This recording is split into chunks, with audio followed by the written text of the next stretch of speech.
今晚諗唔諗住食嘢？其實係應該要食嘢嘅，但係又有少少想，不如唔好食嘢。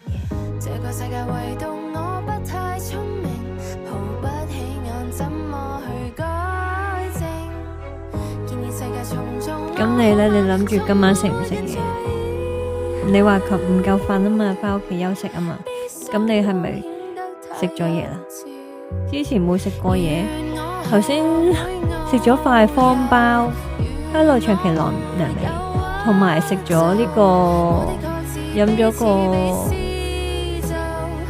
白湯，跟住就冇啦。啊，仲食咗啲咩咯？仲食咗啲零食。食零食係計唔計食物？跟住又冇食嘢啦今日，所以一陣夜晚應該要食啲嘢。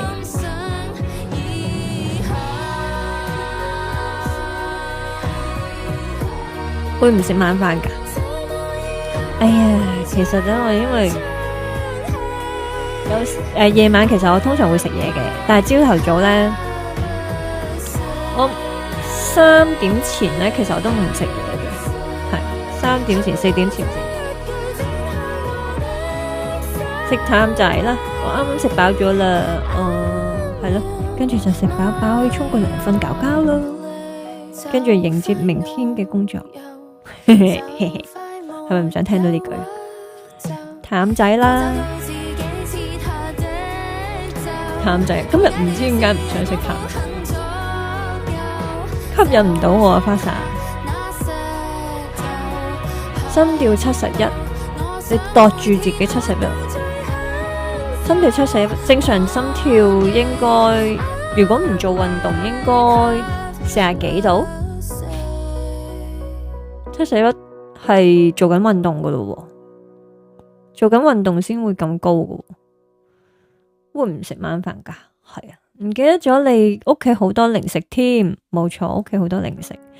唉，因為我其實唔應該去買零食嘅，但係有時候呢，如果我出咗街呢，我就會想去買啲零食返去。我真係好多零食，我求其喺張台就會抄到啲零食出嚟。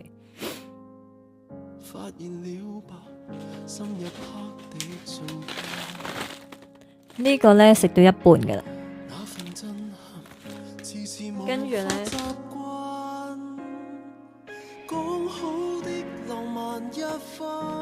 跟住咧呢個呢，我頭先已經食咗一盒啦，所以今日唔食。